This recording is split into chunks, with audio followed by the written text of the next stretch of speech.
Welcome back to my Let's Play for Pokemon Crystal, my Mono Ice run.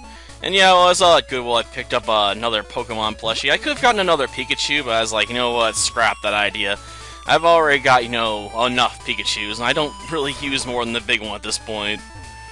I do still have the 3 smaller ones, though, so they might come out to play someday. Okay, I can't sneak by you.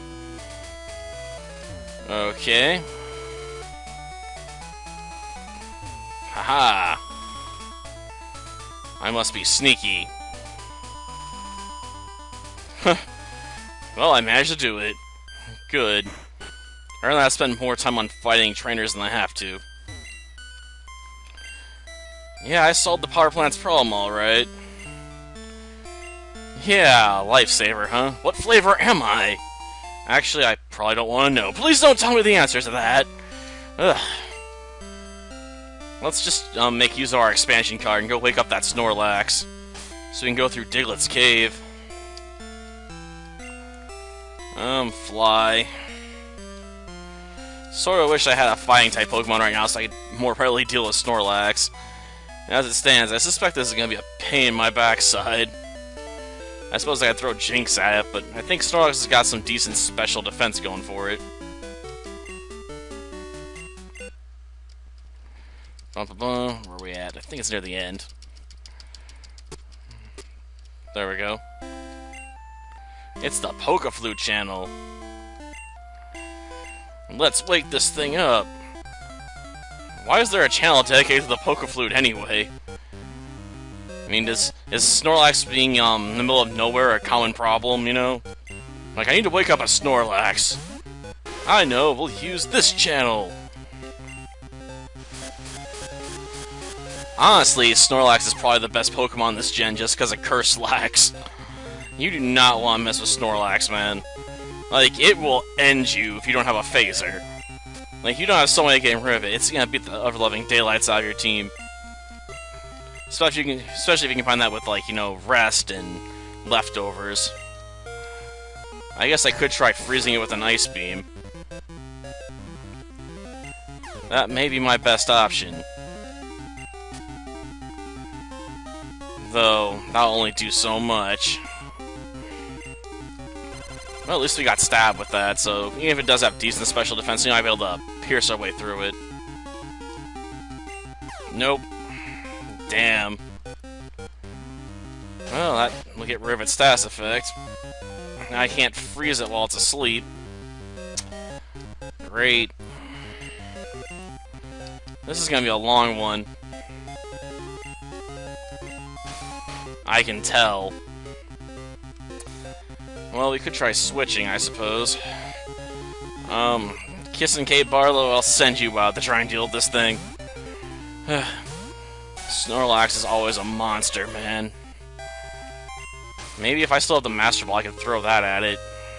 I don't know if I picked that up, though. Yeah, I don't have any Pokeballs. Damn it. Well, then, I guess we can try an Ice Punch. And a Stab Psychic, if that doesn't do enough. Yeah, you can't do that while you're awake, dummy. Shoot. I was hoping I could put it to sleep. Sure, dealing with Snore would suck, but if I can put this thing to sleep, it can't rest, and potentially throw off its, HP recovery. But Sing kind of boned me there. Okay, let's go with Psychic then. I mean, if we get lucky, we can lower its special defenses. Jeez, this thing's just a bulky monster. Ugh. It's gonna probably eat up more time than the battle with Brock is trying to deal with this Snorlax. No wonder I like carrying around a Master Ball for this thing. I really should have grabbed that.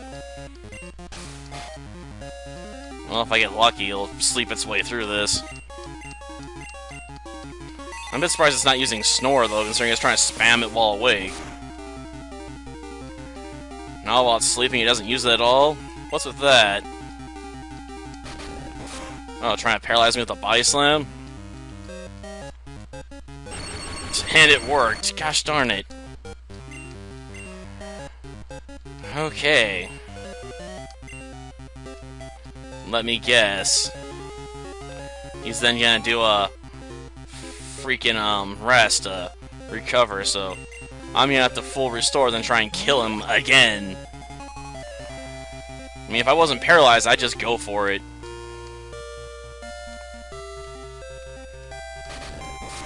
Okay, he didn't sleep. I'm honestly surprised. Well, he's within killing range. Let's do it. At least I hope that's enough. Jeez. Do not mess with the Snorlax, or it will end you.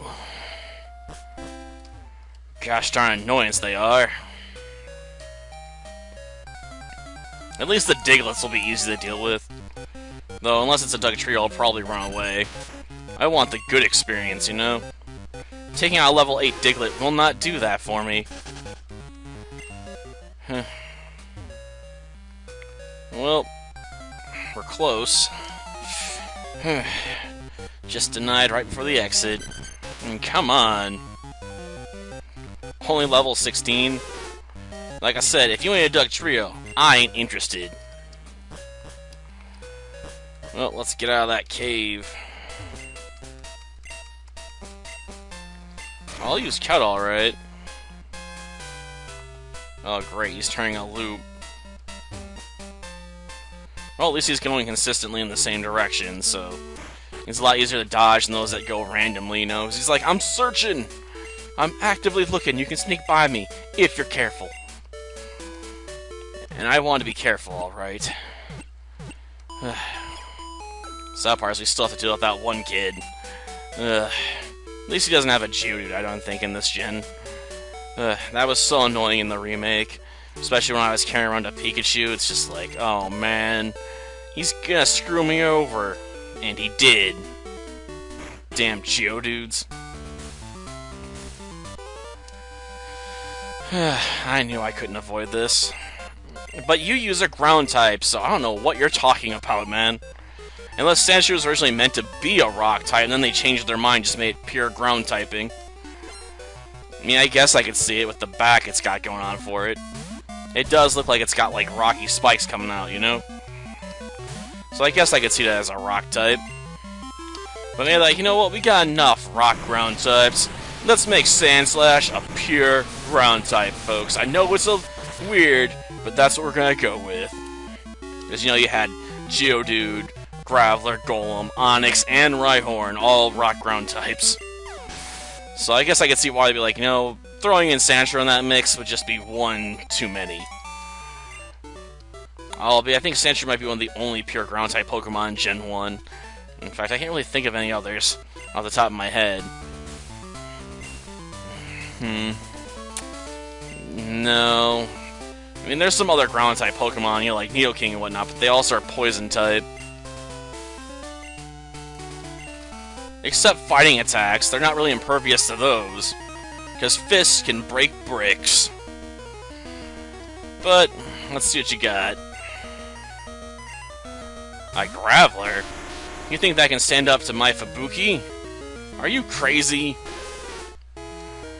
Well, goodbye. Time to die at the hands of a Surf Attack. Though I have heard of people that play this game by basically throwing attacks that the opponent can resist in order to make the game harder. And I have to ask this, why? There are better ways to make this game artificially more difficult, trust me. Like, you could do, you know, a Nuzlocke or something else. I mean, like, why would you want to limit yourself into always hitting the enemies from resistances? Makes no sense. Well, this probably won't kill it. Hopefully it doesn't slash my back and take me out in one hit. Buotop's actually going to be a somewhat fierce opponent. Well, never mind. Critical hit for the win. Jeez. Omastar? Huh. Doesn't really look like much of a star to me.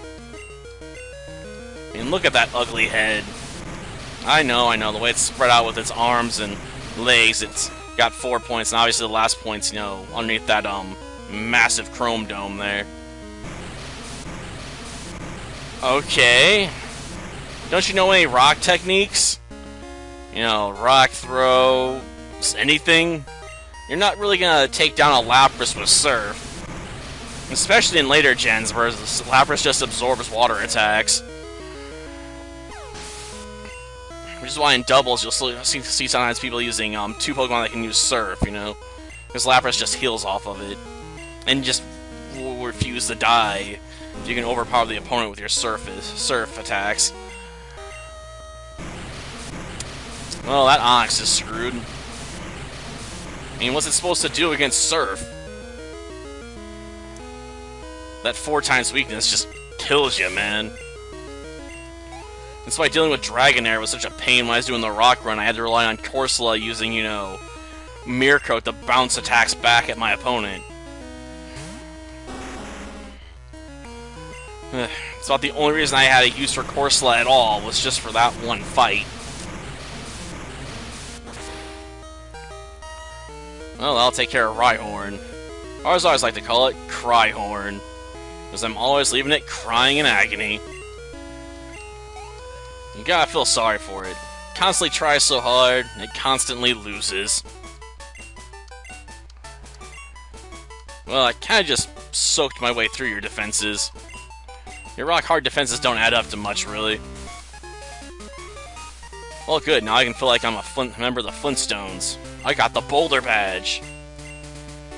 You know, break this town down to its bedrock, you know? Well, that does it for this episode. Next time we'll make our way over to Cinnabar Island, so we can take on Blaine and, you know, activate Blue. We're gonna have to go to Seafoam Islands for Blaine, but we're gonna have to stop there to talk to Blue, you know? Till next time, then. See ya.